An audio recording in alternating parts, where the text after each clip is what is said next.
So this year, when putting together the budget, the Legislative Finance Committee dedicated more than $900,000 for our state's court system. But the Administrative Office of the Courts countered, saying they actually need $7.8 million to operate all of their programs that they run statewide. So where did this $7 million discrepancy come from? Well, it's actually tied to a bill that was passed last year.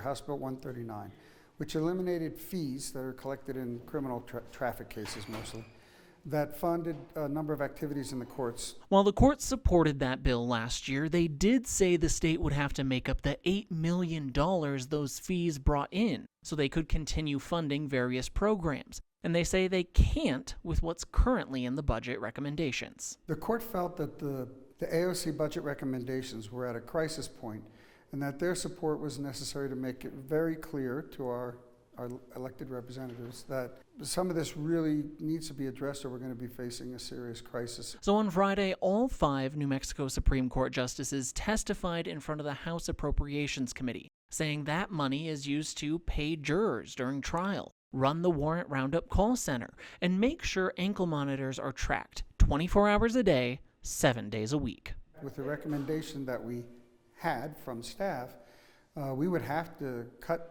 operations somewhere, and electronic monitoring is the easiest to sort of segregate in its own little activity. Back in 2021, 4 investigates found out ankle monitors were not being tracked 24/7. So in 2022, the state's legislator called for $4 million to do just that, and lawmakers want that monitoring to continue. And to have those monitored 24/7, something this legislature we committed to.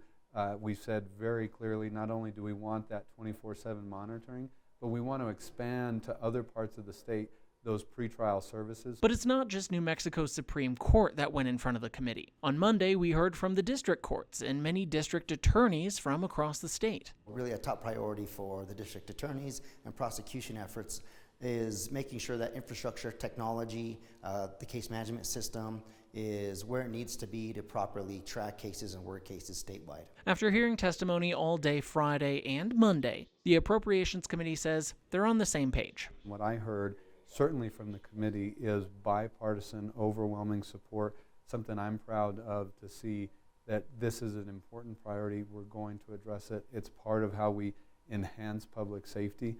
So that's the message that I really take away. Now the next step is for the Administrative Office of the Courts to testify in front of the Senate Finance Committee. But a hearing for that has not been set just yet. Reporting in the Roundhouse, Spencer Schott, KOB4.